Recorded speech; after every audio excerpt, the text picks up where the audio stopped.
প্রিয় বন্ধুরা, আমি জানি আমার এই ভিডিওটা সোশ্যাল মিডিয়ার মাধ্যমে অনেক মানুষের কাছে পৌঁছে যাবে। সেই জন্য আমি এই ভিডিওটা আপনাদের মাঝে আমার ভিউ বাড়ার জন্য না, আপনাদেরকে সচেতন করার জন্য এই ভিডিওটা আপনাদের মাঝে উপহার দিলাম। তো আপনারা গতকালকে একটা ঘটনা ঘটেছে, আপনারা অনেকে জানেন, সিলেটে।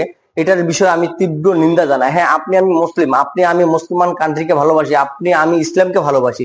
তাই বলে ইসলাম কখনো কি আপনাকে শিক্ষা দিয়েছে যে আপনি অন্যের সম্পদ লুটপাট করে নিয়ে যাবেন? গতকালকে আপনারা সিলেটে যে ঘটনাটা দেখেছেন, যে ফিলিস্তিনকে কেন্দ্র করে গোটা বাংলাদেশে একটা মানববন্ধন করা হয়েছিল, সেই মানববন্ধনকে কেন্দ্র করে সিলেটে একটা বাটা শোরুম ভাঙচুর করা হয়েছে জনতা। তো সেই জনতারা ভাঙচুর করার সময় সেই সিলেটের ওই বাটা শোরুম থেকে অনেকে, আমি সোশ্যাল মিডিয়ার মাধ্যমে দেখলাম, সংবাদ মাধ্যমে দেখলাম, তারা জুতাগুলো, ওই দোকানের পণ্যগুলো আপন আপন ভাবে বগলত করে নিয়ে পালিয়ে যাচ্ছে। ভাই, আপনি যে এতই ফিলিস্তিনকে ভালোবাসেন, আপনি যে এত ইসলামকে ভালোবাসেন, ইসলাম কি আপনাকে এই শিক্ষা দিয়েছে? হ্যাঁ, আপনি আপনার জায়গা থেকে মানববন্ধন করতে পারেন, আপনি নিজে পণ্য বয়কট করতে পারেন, আপনার পার্শ্ববর্তী দোকানে কেউ বিক্রি করলে তাদেরকে আপনি সতর্ক করতে পারেন।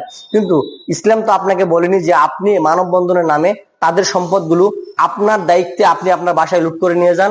আচ্ছা, আপনাকে যদি বলা হয় যে আপনি ফিলিস্তিনে যান, আপনাকে যুদ্ধ করার জন্য পাঠানো হচ্ছে, তাহলে আপনি কি করবেন জানেন?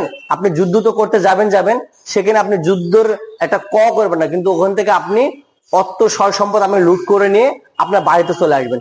এটা হলো আমাদের মানব জাতির স্বভাব, এবং এটা হলো আমাদের ইসলাম সমাজের কিছু কিছু মানুষদের স্বভাব। বা এটা ঠিক না। ইসলামকে ভালোবাসেন, ইসলামের জন্য জীবন দেন, তাতে আমি রাজি আছি, কিন্তু ইসলামকে ব্যবহার করে অন্যের সম্পদ লুট করবেন, এটাতে আমি একমত না।